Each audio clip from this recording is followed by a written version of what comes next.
their search results have gone through the roof. I always listen to you, Megan. Go ahead. You're a good man, Governor Kasich. Yes.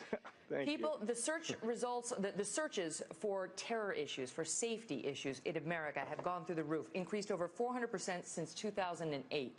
People are worried. They're worried about what's happening in the country and about a domestic terror attack, as all of you know. Now, in combating this threat, Senator Rubio, you've advocated closing down mosques. We'll get back to you.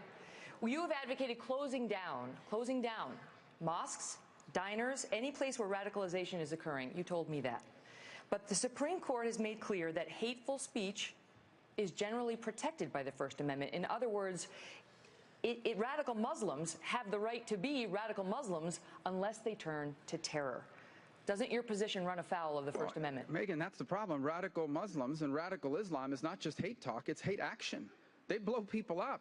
Look what they did in San Bernardino. Look at the attack they inspired in Philadelphia that the White House still refuses to link to terror, where a guy basically shot a police officer 3 times. He told the police, I did it because I was inspired by ISIS. And to this day, the White House still refuses to acknowledge that it had anything to do with terror.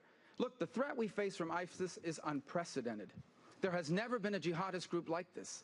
They have affiliates in over a dozen countries now. They are the best-funded radical jihadist group in the history of the world, and they have shown a sophisticated understanding of the laws of other countries on how to insert fighters into places, and they are actively plotting to attack us here at home and around the world. We must keep America safe from this threat. And yes, when I am President of the United States, if there is some place in this country where radical jihadists are planning to attack the United States, we will go after them wherever they are, and if we capture them alive, they are going to Guantanamo.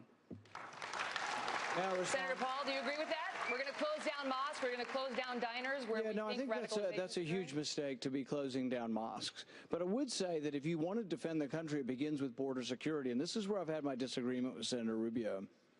When he brought forward the Gang of 8 bill to give citizenship to those who came here illegally, I put forward an amendment that says we should have more scrutiny on those who are coming as students, those who are coming as immigrants, those who are coming as refugees, because we had 2 refugees come to my town in Bowling Green and try to attack us.